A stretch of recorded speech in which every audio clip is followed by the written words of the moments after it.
চাকরি নেই, শিক্ষকরা রাস্তায় বসে রয়েছে, চাকরির জন্য পরিশ্রম করছে যুবক যুবতীরা, কিন্তু সেখানে মুখ্যমন্ত্রী মমতা বন্দ্যোপাধ্যায় যুব ভাতা দিচ্ছেন। এখানে আমি এই মুহূর্তে রাসবিহারী বিধানসভায় রয়েছে এবং যেখানে মিনমিনি মিডিয়ারা তারা দেখাচ্ছেন যুবসাথী প্রকল্প নিয়ে, যুবসাথী প্রকল্প মুখ্যমন্ত্রী মমতা বন্দ্যোপাধ্যায়ের হয়ে সেখানে আমরা সাধারণ মানুষের কথা তুলে ধরবো। বাংলায় সরকারি চাকরি নেই, চাকরির জন্য পড়াশোনা করছেন? হ্যাঁ, চাকরির জন্য অবভিয়াসলি পড়াশোনা। কোথাও গিয়ে মনে হচ্ছে আজকে যদি মুখ্যমন্ত্রী মমতা বন্দ্যোপাধ্যায় চাকরিটা দিতেন বা চাকরির জন্য কিছু বরাদ্দ করতেন তাহলে সেটা বেশি ভালো হতো? চাকরির স্কোপটা কম আছে, সেই জন্যই হয়তো এগুলো মানে এই প্রকল্পগুলো উনি চালু করেছেন। 1500 টাকায় কি সংসার চলে? চলে না, সেটা তো চলে না, তাও উনি যতটা চেষ্টা করছেন যেভাবে কিছুটা হলেও। 1500 টাকায় মানে একটা সরকারি বেতন আর তার জায়গায় 1500 টাকা, এটা কি সত্যি কথা বলুন আপনি মেনে নিতে পারছেন? অনেকটা ডিফারেন্স আছে। কোথাও গিয়ে মনে হয় এই 1500 টাকা ভাতায় হয়তো আর চলে না, চাকরিটা হলে ভালো হতো।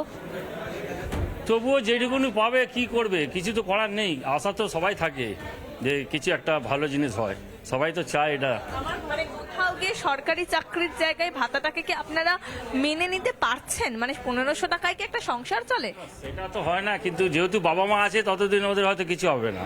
জার্নালিস্ট দীপঙ্কর কাঞ্জিলালের সঙ্গে মেঘা, রিপাবলিক বাংলা, কলকাতা। যারা এই মুহূর্তে রয়েছেন তাদের মধ্যে থেকে আমি বিমল শঙ্কর নন্দ, উনি প্রধান এই মুহূর্তে মিডিয়া কোঅর্ডিনেটর বিজেপির মুখপাত্র হিসেবে তিনি রয়েছেন। বিমলদা, সুদীপ্ত দাও রয়েছেন এই মুহূর্তে এবং ইজাবুল আনওয়ার মাদ্রাসা চাকরিপ্রার্থীও রয়েছেন। আমি বিমলদা, এবার আপনাদের মানে আমি সাধারণত এটা বলি না, কিন্তু অ্যাজ আ পার্টি, দল হিসেবে আপনারা প্লিজ ভাবুন, মানে এই বাংলার মানে আর কোন জায়গায় যে তৃণমূল ক্ষতি করবে আমরা জানি না, কিন্তু ক্ষোভটা না আপনাদের ওপরও পড়বে যে সব তো দেখছিলেন, প্রতিবাদ করে লাভটা কি হলো, বদল কি এলো? ময়ূক, প্রথমে আমি মানুষকে একটু ভাবতে বলবো। এ রাজ্যের মানুষজন যারা এ রাজ্যের ভালো চান তারা একটু ভাবুন, এই দলটাকে যদি আবার ক্ষমতায় বসানো হয় পশ্চিমবাংলাটা কিভাবে শেষ হয়ে যাবে। একদিন বলছিলাম শেষ হয়ে যাচ্ছে, এবার বলছি শেষ হয়ে যাবে। হোপফুলি এরা আর ক্ষমতায় থাকবে না। আমার যদি রিডিং ঠিক হয়ে থাকে এরা আর 2-2.5 মাস পরে ক্ষমতা থেকে চলে যাচ্ছে। এখন কথা হচ্ছে এই যে টাকাটা দিচ্ছে, টাকাটা মানুষের ভালোবেসে উপকার করার জন্য দিচ্ছে না, কিন্তু এদের আর কিচ্ছু করার নেই, দেখানোর মতো নাথিং, ফলে এদের ভাতা দিতেই হচ্ছে। তাতে মানুষের অসম্মান করছে, মুখে এরাই করছে। আমি বলিনি কথাটা, ওদের জলপাইগুড়ির নেতা বলেছে।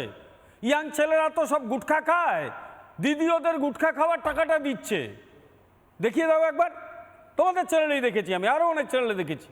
জলপাইগুড়ি একজন নেতা, অর্থাৎ বাঙালি গুটখাখোর, তারা গুটখার জন্য মানুষের কাছ থেকে, সরকারের কাছ থেকে টাকা নিচ্ছে।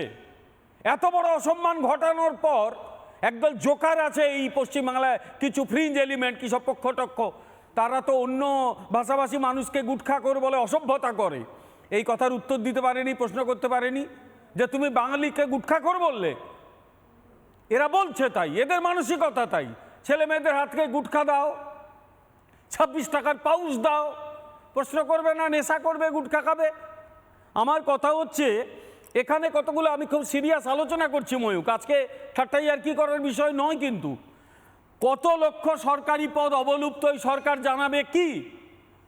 আচ্ছা, কত লক্ষ পদ খালি আছে এই সরকার জানাবে কি? এরা একদম মিথ্যেবাদী, মিথ্যা কথা বলে। 5.5 লক্ষের বেশি সরকারি পদ এরা অবলুপ্ত করে দিয়েছে। লক্ষ লক্ষ পদ এখনো খালি, এরা জানাচ্ছে না, সেই সংখ্যাটাও 5 লক্ষের ওপরে। আচ্ছা, পুলিশে কত পদ খালি? পুলিশের মতো জায়গায় গোটা ভারতবর্ষে প্রতি 1000 পিছু কজন পুলিশ থাকা উচিত? পশ্চিমবাংলায় কত? অ্যাসেস করে দেখো। আচ্ছা, দমকলের মতো একটা অত্যন্ত গুরুত্বপূর্ণ দপ্তরে কত পদ খালি? প্রাথমিক থেকে বিশ্ববিদ্যালয় একের পর এক বাড়িতে তুলে দিয়েছে, জায়গা পেলে বিশ্ববিদ্যালয় খুলে দিচ্ছে, সেগুলোতে কত পদ খালি? কলেজ বিশ্ববিদ্যালয় চলছে কি করে? আমি নিজে অধ্যাপনার সঙ্গে যুক্ত, আমি জানি নতুন জাতীয় শিক্ষানীতিতে কলেজ বিশ্ববিদ্যালয়ের ওপর যে অমানুষিক চাপ আসছে, সে এসে গেছে অলরেডি, সেই অমানুষিক চাপ সামলানোর জন্য পরিকাঠামো দরকার। নাথিং হ্যাজ বিন ডান। কিছু পার্ট টাইমকে স্যাক্ট বানিয়ে দিয়েছে, ব্যাস কাজ শেষ। এইভাবে কলেজ বিশ্ববিদ্যালয় চলে। আরে এই রাস্তাটা সিপিএম নিয়েছিল, পার্ট টাইমদের নিয়োগ করে তারা কাজ সেরে দিয়েছিল। এরা তার জায়গায় নাম বদলে স্যাক্ট করে দিয়েছে। ফুল টাইম টিচার রিক্রুটমেন্ট হচ্ছে না।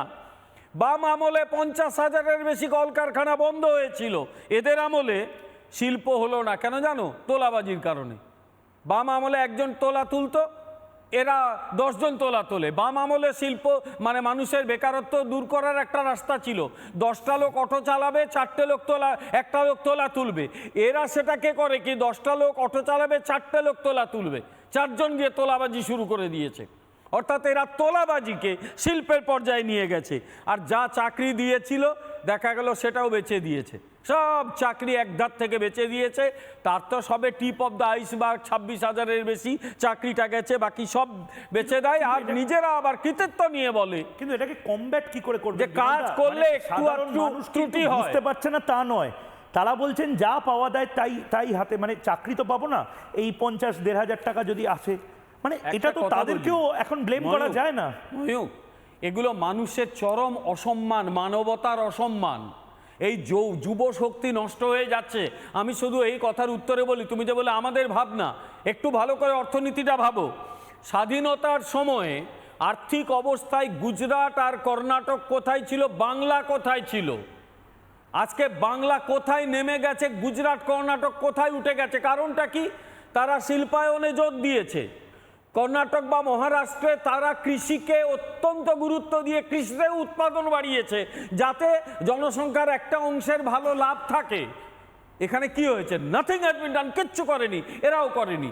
আর কি, এখানে একটা টাটার কারখানা যদি হতো, সেটা দেখে আরও কারখানা আসতো। বামফ্রন্টের প্রথম সিপিএমের গাজোয়ারি, তারপর এই দলটার ভুল নীতিতে টাটা এখান থেকে চলে গেল। শিল্পায়ন হয়নি, শিল্পোন্নয়ন হয়নি, কৃষির উন্নতি হয়নি। বাংলা এখন কি, যে বাংলা এখন লার্জেস্ট প্রডিউসার অফ পরিযায়ী শ্রমিক। ফলে আমাদের কাজটা কঠিন, কিন্তু আমরা এই চ্যালেঞ্জ নেব। আমরা বলে দিয়ে যাচ্ছি মানুষকে, এক, আমরা এখানে শিল্পায়ন করব। ডাবল ইঞ্জিন সরকার যখন আসবে, এখানে শিল্প আসবে, মানুষ শিল্পে চাকরি পাবে। ঠিক। 2, আর এক 2 লাইনে শেষ করব। এখানে যারা যে পদগুলো এরা অপ্রয়োজনে বন্ধ করে রেখেছে, নিয়োগ করেনি, আমরা স্বচ্ছভাবে নিয়োগ করব। স্কুল কলেজ বিশ্ববিদ্যালয়ে পরিকাঠামো উন্নয়ন, শিক্ষক নিয়োগ হবে। সবচেয়ে বড় কথা, বাংলায় কিন্তু তার পুরনো হৃতগৌরব ফিরে আসবে। কারণ শিল্পায়ন শুধু একটা শিল্পে কাজ নয়, শিল্পায়ন হলে শিল্পের সঙ্গে অনেক অনুসারী শিল্প এবং ব্যবসা তৈরি হয়, বা সেবা কার্য তৈরি হয়, মানুষ কাজ করে।